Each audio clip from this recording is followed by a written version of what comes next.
નમસ્કાર, અમારી આ ખાસ રજૂઆતમાં હું હિતવી આપ સૌનું સ્વાગત કરું છું। પહેલી વાત કરીએ તો અમરેલીમાં આયોજિત બૂથ પ્રમુખ અને કાર્યકર્તા સંમેલનમાં અમરેલી બેઠકના ઉમેદવાર ભરત સુતરિયાનું ભાષણ પણ સાંભળવા જેવું છે। અતિ ઉત્સાહમાં બોલેલા તેમના શબ્દોથી સંમેલનમાં જાણે કે સન્નાટો છવાઈ ગયો।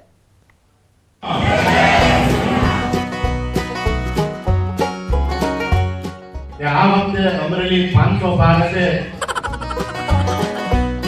2024ની લોકસભાની ચૂંટણીને લઈને ભાજપના કાર્યકર્તાઓમાં પણ ગજબનો ઉત્સાહ છે।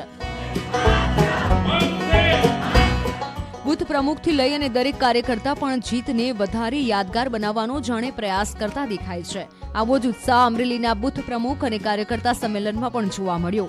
સંમેલનમાં અમરેલી લોકસભાના ક્લસ્ટર ઇન્ચાર્જ ભૂપેન્દ્રસિંહ ચુડાસમા, જિલ્લાના તમામ 5 ધારાસભ્યો, સાંસદ કાછડિયા, ઇફકોના ચેરમેન દિલીપ સંઘાણી અને CR પાટીલ સહિત અનેક નેતાઓ બિરાજમાન હતા। કાર્યકર્તાઓના ચહેરા પર પણ અનેરી ખુશી દેખાઈ રહી હતી, પરંતુ અમરેલીના ઉમેદવાર ભરતભાઈ સુતરિયાના મુખેથી નીકળી ગયેલા શબ્દો સાંભળી એક ક્ષણ માટે જાણે કે સભામાં સન્નાટો છવાઈ ગયો। આખરે શું બોલી ગયા ભરતભાઈ સુતરિયા, આવું સાંભળીએ। અને મંચ ઉપર બેઠા અને તમારા કાર્યકર્તાના બળે આપણને સાથે કીધું છે મોદી સાહેબે 400 પાર તો 400 પાર તો થાઉં। આપણા અધ્યક્ષ CR પાટીલ સાહેબે કીધું છે 500 પાર તો સાહેબ આના તમને ખાતરી આપી હતી કે આ વખતે અમરેલી 500 પાર હશે, એમાં કોઈ શંકા નથી। સાંભળ્યું ને શું કહ્યું ભરતભાઈએ? હવે 500 ને પાર શબ્દ બોલે તો થોડી વાર માટે સૌ કોઈ આવાક તો રહી જ જાય ને। ખરી ગરમીમાં મહેનત કરતા કાર્યકરોને ભર એસીમાં પરસેવો છૂટી જાય તેવી આ વાત હતી। પણ ઠીક છે, બોલવામાં ક્યારેક તો જે તે વ્યક્તિથી ભૂલ થઈ પણ જાય, પણ આની પહેલા એવું તો શું બોલ્યા ભરતભાઈ કે કાર્યકર્તાઓએ તાળીઓથી વધાવી લીધા। આ ચૂંટણી 2024 ની પૂરી થાય, ત્રીજી વાર નરેન્દ્ર મોદી સાહેબ વડાપ્રધાન બને, આવનારી 100 વર્ષ કરતા વધારે આપણી પેઢી યાદ રાખે એવા એના માટેના નિર્ણય લેવાની ચૂંટણી છે।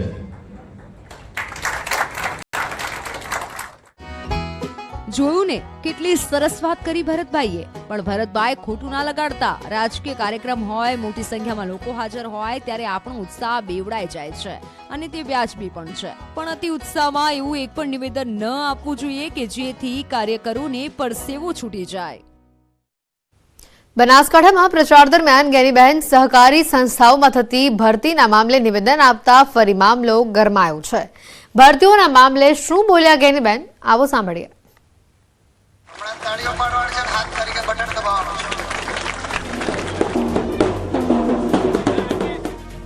બનાસકાંઠા બેઠક પર રોજની 10 સામાજિક સભાઓ ગજવતા ગેનીબહેન રોજ આગવા અંદાજમાં તેમનો પ્રચાર કરી રહ્યા છે। ગેનીબહેનની સભામાં ઢોલ નગારાના નાદ, બહેનો દ્વારા વાજતે ગાજતે સ્વાગત, મંદિરમાં દર્શન અને મતદારો પર ફૂલોનો વરસાદ, દરેક જગ્યાએ મતદારો દ્વારા આપવામાં આવતા 100-200 રૂપિયા અને સેલ્ફી પડાવતા યુવાનો। જી હા, આ તસવીર ગેનીબહેન માટેના મતદારોના પ્રેમની સાક્ષી પૂરે છે। મતદારોનો પ્રેમ જેટલો વધુ મળે છે, ગેનીબહેન તેટલા જ આક્રમક બનતા જાય છે। કોઈ દબદબો નહીં, કોઈ જગમગાટ નહીં, સામાન્ય સ્ટેજ પર મધ્યમ વર્ગીય મતદારોનો વિશ્વાસ જીતવાનો પ્રયાસ કરી રહ્યા છે અને હળવા અંદાજમાં વિપક્ષના ઉમેદવાર પર આકરા પ્રહાર કરી રહ્યા છે। ઠાકરસિંહભાઈ ઘણી વખત કે 2-3 ઠેકાણે ભાષણમાં કીધું કે આપણે દીકરાનો હગું પૂછવા દઈએ ત્યારે આપણે પેલો મૂર્તિયાને દુવાનો હોય કે એના બાપને દુવાનો હોય? આ તો એમ કે તમે મોદી સાહેબને જોજો એના પણ પહેલો તો મૂર્તિયા દુવા પડે, બધા બે ભાઈ જેવો છે આ ટીમ એની મિલકતી તો બરોબર છે, પણ પેલું તો એને જેને જોવા ગયા એને જોવા પડે, ઈ ગમે તો આગળની વાત હોય, પછી બીજી બાકીની વાત પછી। ગેનીબહેન આટલેથી જ નહોતા અટક્યા, પણ તેમણે બનાસ ડેરી અને બેંકમાં પણ ભરતીના મામલે અન્યાય થતો હોવાનો આરોપ લગાવી દીધો। બનાસ બેંક અને બનાસ ડેરી હોય કે અન્ય સહકારી સંસ્થાઓ હોય તો કોઈ ગરીબ કે વિધવા કે મધ્યમ વર્ગના છોકરાને કે દીકરીને કોઈને નોકરી આપવા માટેનો તમને ટાઈમ ના મળ્યો અને હવે એમ કહો છો કે અમારે 18 આલમની 36 કોમની જરૂર છે। જો તમારે 18 આલમને 36 કોમની જરૂર હોય તો હું અત્યારે આ કંસારી ગામથી એટલું કહેવા માંગુ છું કે છેલ્લા 5 વર્ષમાં બનાસ બનાસ ડેરીની તમે ભરતી કરી એનું લિસ્ટ બહાર પાડો અને એમાં 36 કોમને 18 કોમને તમે કેટલાને નોકરી આપી છે પછી તમે ભાષણ કરજો કે અમારે 36 કોમને 18 આલમની જરૂર છે। કોંગ્રેસના ઉમેદવાર આર્થિક સંકટમાંથી પણ પસાર થઈ રહ્યા છે। તેમની સામે મતદારો તેમની નાની તો નાની રકમની આર્થિક સહાય કરી રહ્યા છે, જેને ગેનીબહેન મતદારોની તેમના પ્રત્યેની લાગણી બતાવી રહ્યા છે। આજે આ મારા હાથમાં પૈસા છે, આ તમામ ગરીબ લોકોએ 50 આપ્યા, 100 આપ્યા, 500 આપ્યા। મેં કોઈને એમ નહીં કીધું કે મને 1000 આપો, 5000 આપો, 10,000।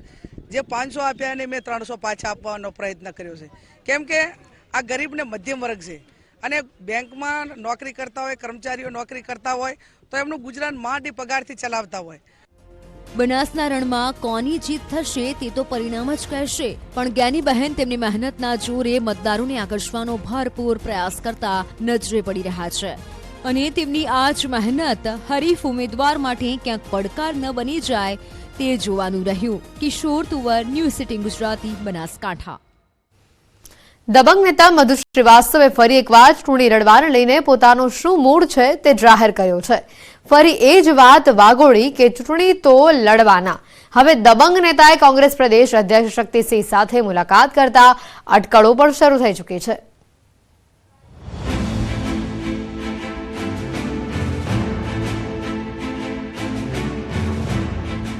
મધુભાઈનો ચૂંટણી લડવા થનગનાટ।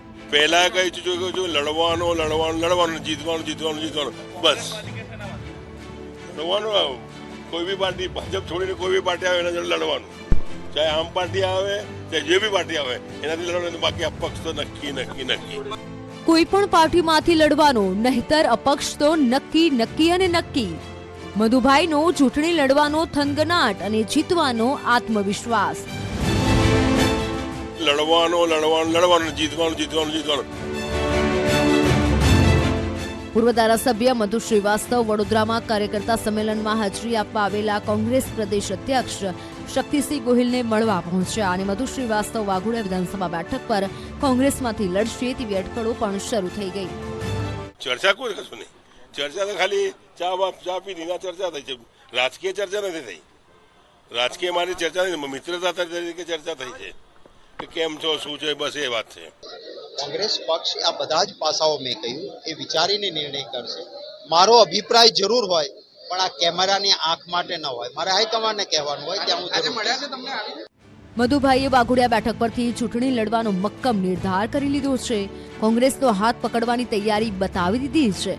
જોકે મધુભાઈને કોંગ્રેસમાંથી ટિકિટ મળે કે પછી આપમાં ટિકિટ મળે, જો ના મળે તો અપક્ષ તરીકે જંપ લાવવા તો મધુભાઈ ક્યારનાય તૈયાર છે। કોણ ટિકિટની કઈ જરૂર? ટિકિટ અમારે ગજવામાં છે ભાઈ, સવાલ જ નથી આવતું। મને કઈ ટિકિટ જોઈએ? અપક્ષ પર ટિકિટ જ છે ને। 2022ની ચૂંટણીમાં ભાજપે મધુ શ્રીવાસ્તવને ટિકિટ ન આપતા અપક્ષ તરીકે તેમને જંપ લાવ્યું હતું અને તેમાં સતત 6 વખત જીત્યા બાદ દબંગ નેતાને કારમી હાર થઈ હતી। હવે તેમને શક્તિસિંહ સાથેની મુલાકાતને લઈને કોંગ્રેસમાં જોડાવાની અટકળો શરૂ થઈ ગઈ છે। મધુભાઈ આ મુલાકાતને ચાય પે ચર્ચા ગણાવી રહ્યા છે, પણ આ મુલાકાતથી મધુભાઈ ફરી એકવાર ચર્ચામાં જરૂર આવ્યા છે। જૂનાગઢના કોંગ્રેસના ઉમેદવાર હીરા જૂટવાનો કુર્તો ચર્ચામાં છે। હવે નેતાજી એકબીજા નેતાઓ કરતા અલગ જ રંગનો કુર્તો દરેક ચૂંટણીમાં પહેરે તો ચર્ચામાં તો તે આવે જ। જો કે હવે નેતાજીએ જ કેમ એક જ રંગનો કુર્તો પહેરે છે તેને લઈને ફોડ પાડી દીધો।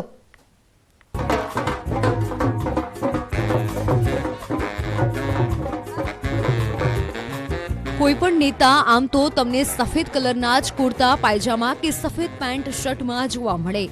નેતાઓને સફેદ કલર પસંદ છે કે પછી રાજનીતિમાં સફેદ રંગ જ લોકોને આકર્ષિત કરે છે તે તો ભગવાન જાણે, પણ જૂનાગઢના કોંગ્રેસના ઉમેદવાર હીરાભાઈ જોટવાને નેતાઓનો આ પરંપરાગત રંગ કદાચ પસંદ નથી। હીરાભાઈ જોટવા આ પરંપરાથી અલગ તરી આવે છે, અથવા એમ કહો કે તેઓ આ પરંપરા તોડવા માંગે છે, કેમ કે હીરાભાઈ જોટવા સફેદની જગ્યાએ પીળા રંગના કુર્તામાં જ નજરે પડે છે અને તે પછી વિધાનસભાની ચૂંટણી હોય કે પછી લોકસભાની ચૂંટણી તેમનો ફેવરિટ રંગ તો પીળો જ છે। હવે આ પીળા રંગ પાછળનું રહસ્ય શું છે તે વિશે જ્યારે સવાલ થયો તો હીરા જોટવાએ આ રહસ્ય પરથી પડદો ઊંચકી દીધો છે।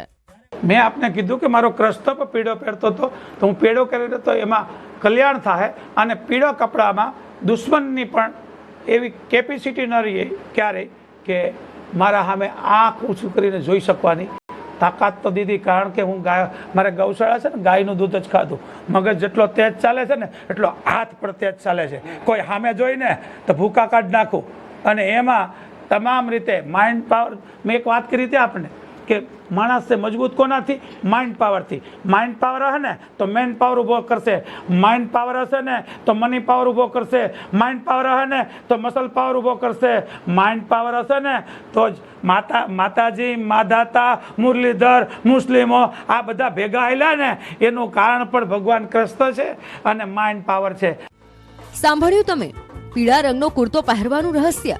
હીરાભાઈને પીળો રંગ માનસિક ફીલ ગુડનો અનુભવ કરાવે છે. પીળા રંગના સહારે હીરાભાઈ કલ્યાણ કરવા નીકળ્યા છે. આ પીળો રંગ હીરાભાઈની હકારાત્મકતા અને મજબૂત મનોબળમાં વધારો કરે છે. આમે રાજકારણમાં હોઈએ તો માઇન્ડ પાવર અને મજબૂત મનોબળની જરૂર પડે જ. ભાજપ પ્રદેશ અધ્યક્ષ સી.આર. પાટીલે વડોદરામાં ભાજપના બૂથ પ્રમુખ સંમેલનને સંબોધ્યું. સી.આર. પાટીલે ભાજપના કાર્યકરોને વાદ વિવાદમાંથી બહાર આવી બૂથ મેનેજમેન્ટ દ્વારા જીત પાકી કરવાનું ગણિત સમજાવ્યું.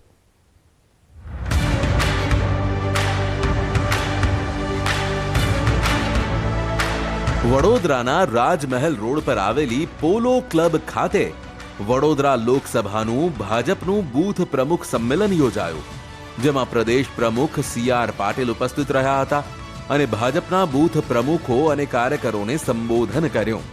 સી.આર. પાટીલે વડોદરા લોકસભા બેઠક જીતાડવા બૂથ પ્રમુખોને આહવાન કર્યું. કોઈ પણ વિવાદમાં પડ્યા વિના ઉમેદવારોને જીતાડવા પર ધ્યાન કેન્દ્રિત કરવા કાર્યકરોને કહ્યું. વાદ વિવાદમાંથી બહાર આવી જાઓ. કોણ શું કહે છે એની ચિંતા ના કરો. એમની માનસિકતા ઠીક નહીં હોય એટલા માટે કોઈ બોલી ગયા હશે એની પણ ચિંતા ના કરો. તમે તમારી માનસિકતા ઠીક રાખો. મોદી સાહેબને જીતાડવાના છે, 400 પાર લઈ જવાના છે, આટલું જ યાદ રાખો.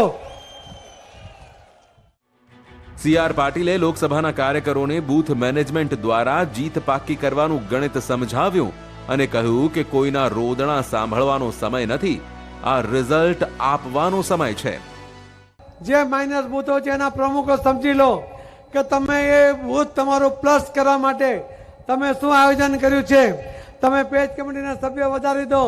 તમે એમાંથી જે લોકોને સંપર્ક કરવા જેવા લાગતા હોય એને મળી લો.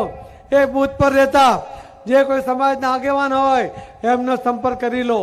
હું આવું ત્યાં સુધીમાં તમારી તૈયારી મારે જોઈ છે. મારે કારણો નથી જોવા, રોંદણા રોવા કે સાંભળવાનો મારી પાસે ટાઈમ નથી. મારે રિઝલ્ટ જોઈએ છે અને એ રિઝલ્ટ તમે આપી શકો એવી તાકાત તમારા મતે મિત્રો. પ્રદેશ અધ્યક્ષ પાટીલે 26 લોકસભા બેઠક 5 લાખની લીડથી જીતાડવાનું આહવાન કર્યું છે, જ્યારે વડોદરા બેઠક પર 10 લાખની બમ્પર લીડનો ટાર્ગેટ આપ્યો. ટાર્ગેટ પૂરો કરે તો પોતે ઉમેદવારના વિજય સરઘસમાં હાજર રહેવાની પણ ખાતરી આપી. અને આ વખતે 26 સીટો જીતશે, પણ દરેક સીટ 5 લાખથી વધારે મતે જીતે. પણ બરોડા સીટ 10 લાખથી વધુ મતે જીતી શકાય એવી સ્થિતિ છે. ફોર્મ ભરવા જાય ત્યારે તો આ જજો જ, પણ જ્યારે જીતનો વરઘોડો હોય એ વિજય સરઘસમાં પણ આવજો. તમે જો 10 લાખથી વધુ લીડ લાવો ને તો હું બધું જ છોડીને અહીં આવી જઈશ. સી.આર. પાટીલ કાર્યકર્તાઓ વચ્ચે હળવા મૂડમાં જોવા મળ્યા. ઘરવાળીનું ફરી ઉદાહરણ ટાંક્યું અને તેમની રમૂજ બાદ કાર્યકરોમાં હાસ્યનું મોજું ફરી વળ્યું. તમારે કાલે સવારે આ બૂથ કમિટીની મીટિંગ તમારા ઘરે બોલાવવાની છે 10 વાગે. બોલાવી શકશો? ઘરવાળી ના નહીં પાડે ને? તમારું ઘરમાં ઉપજે છે? મારું નહીં ઉપજતું. તમે બધા ફાંકા મારો છો કે તમારું ઉપજે છે. જો ઘરે ખબર પડશે ને તો જોઈ લેજો. વડોદરામાં નવા ઉમેદવારને લઈ કેટલાક સિનિયર નેતાઓની નારાજગી સામે આવી હતી. જો કે પાટીલે કાર્યકર્તાઓને કોઈ વિવાદ પર ધ્યાન આપ્યા વિના ભાજપના ઉમેદવારને બમ્પર લીડથી જીતાડવા કાર્યકરોને ટાર્ગેટ આપી દીધો છે. ચૂંટણીમાં સામસામે લડી રહેલા બે ઉમેદવારો ભાગ્યે જ કાર્યક્રમમાં સાથે જોવા મળે. માળિયાહાટીના પાણીધરા ગામે યોજાયેલા એક ડાયરામાં જૂનાગઢના ભાજપ અને કોંગ્રેસના ઉમેદવારો એક જ કાર્યક્રમમાં જોવા મળ્યા.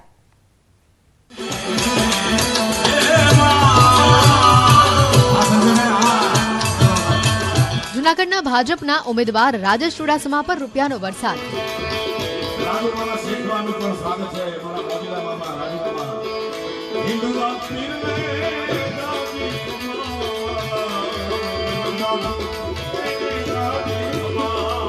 જૂનાગઢના કોંગ્રેસના ઉમેદવાર હીરા જોટવા પર રૂપિયાનો વરસાદ.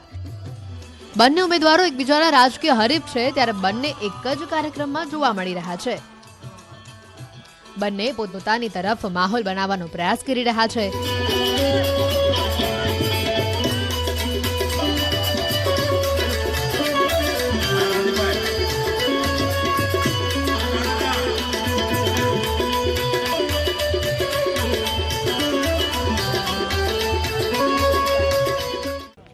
જૂનાગઢના માળિયાહાટીના પાણીદ્રામાં આઈબેલી મોગલ મંદિરે ડાયરાનો કાર્યક્રમ હતો. મંચ પર કીર્તિદાન ગઢવી, રાજભા ગઢવી, જિગ્નેશ કવિરાજ જેવા નામી કલાકારો રમઝટ બોલાવી રહ્યા છે. અને જ્યારે મંચની નીચે આ ઉમેદવારો પર રૂપિયાઓનો વરસાદ થઈ રહ્યો છે.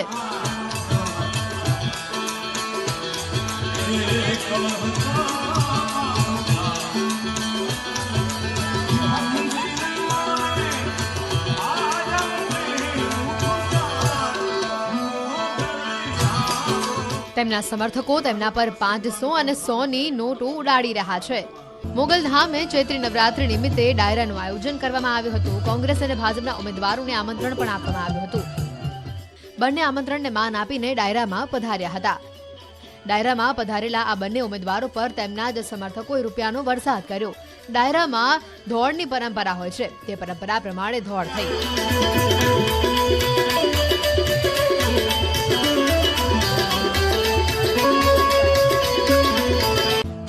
માહોલ છે. બંને ઉમેદવારો જીત માટે એડીચોટીનું જોર લગાવી રહ્યા છે.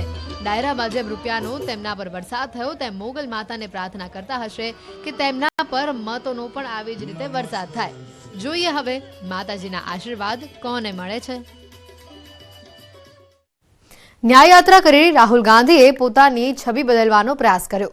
લોકસભાની ચૂંટણીના પ્રચાર વખતે પણ રાહુલ ગાંધી ન્યાયયાત્રા દરમિયાનની પોતાની છબી અકબંધ રાખતા જોવા મળ્યા. જ્યારે તેઓએ શહડોલમાં પોતાના કાફલાને રસ્તા વચ્ચે અટકાવીને મહુડો વીણતી આદિવાસી મહિલાઓના હાલચાલ પૂછ્યા.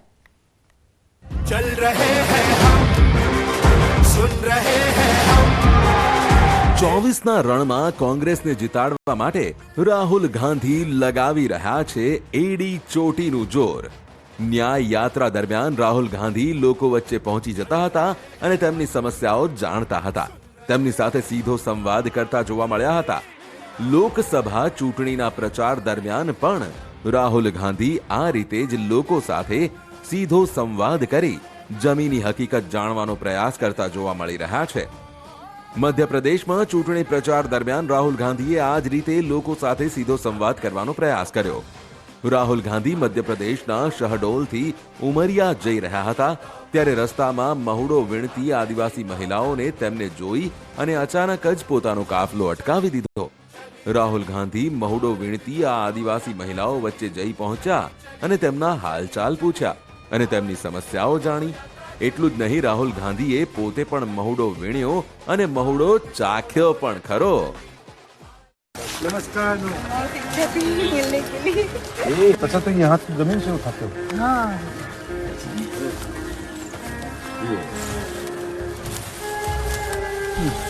Not bad. 3 बजे बैठे हम तब आए तू दवा गिरो बाबू. एक दिन में कितने बीन लेते हो? चुद्दू चुगने. इसमें गुड़ का मतलब सीरा बना के इसको जैसे सूख जाता है ये, तो उसको लड्डू बनाया जा सकता है और उसको मार्केट में भी महिलाएं बेचने से सकती है. कितना पैसा बनता है? थोड़ा खूब जैसे चुकनी 2 चुकनी बेचे तो खा बनो कहूँ 200 300 और थोड़ा को खाड़ धार लाइन तो अपन खाएं. कुछ नहीं मिले बाबू सरकार से. का मिले अब मगो भी नहीं का मिले जब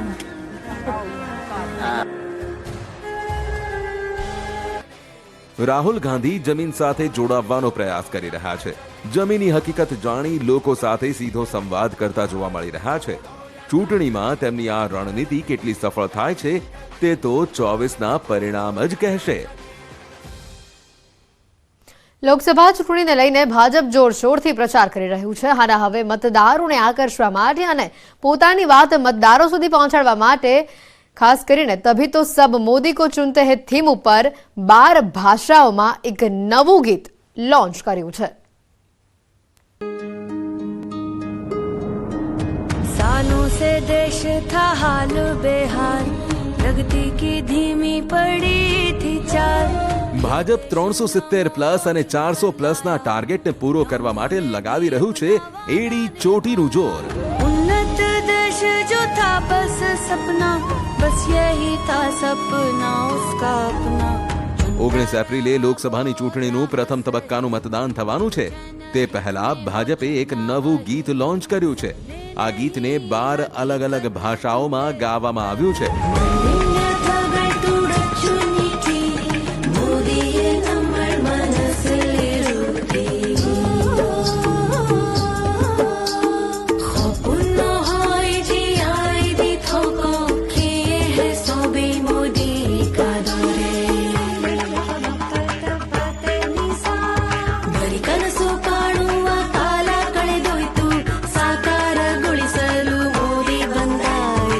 આ ગીતમાં દેશના દરેક ખૂણાથી અલગ અલગ બેકગ્રાઉન્ડ અને અલગ અલગ ભાષા બોલતા લોકો એક જ વાત કહેતા નજરે પડી રહ્યા છે। तभी तो उसकी हर कोई सुनता, भारतीय नारी विश्व पे भारी और थर थर कांपे भ्रष्टाचारी। उन्नत भारत का लोहा मनाया, रहा जमी पे चर्चा आसमां तक छाया। सबने नहीं हम हकीकत बुनते हैं, तभी तो सब मोदी को चुनते हैं। सपने नहीं हकीकत बुनते, तभी तो सब मोदी को चुनते, तभी तो सब मोदी को चुनते। भारत को ही माने अपनी माता, देश की जनता है उसका विधाता। नाम से पहले वो काम को चुनता, तभी तो उसकी हर कोई सुनता। भारतीय नारी विश्व पे भारी और थर थर कांपे भ्रष्टाचारी। उन्नत भारत का लोहा मनाया, रहा जमी पे चर्चा आसमां तक छाया।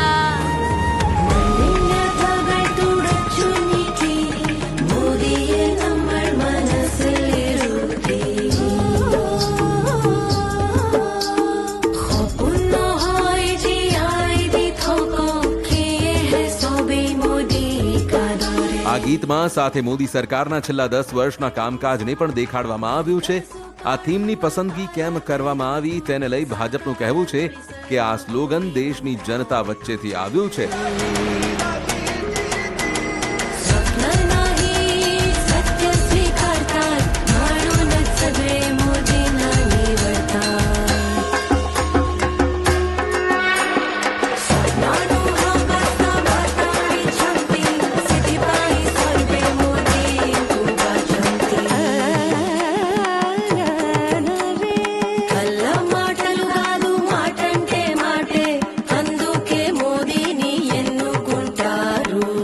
લોકોની ભાવનાને ધ્યાનમાં રાખીને આ સ્લોગન પસંદ કરવામાં આવ્યું છે। ભાજપે હવે આ ગીતથી લોકોને આકર્ષવાનો પ્રયાસ કર્યો છે।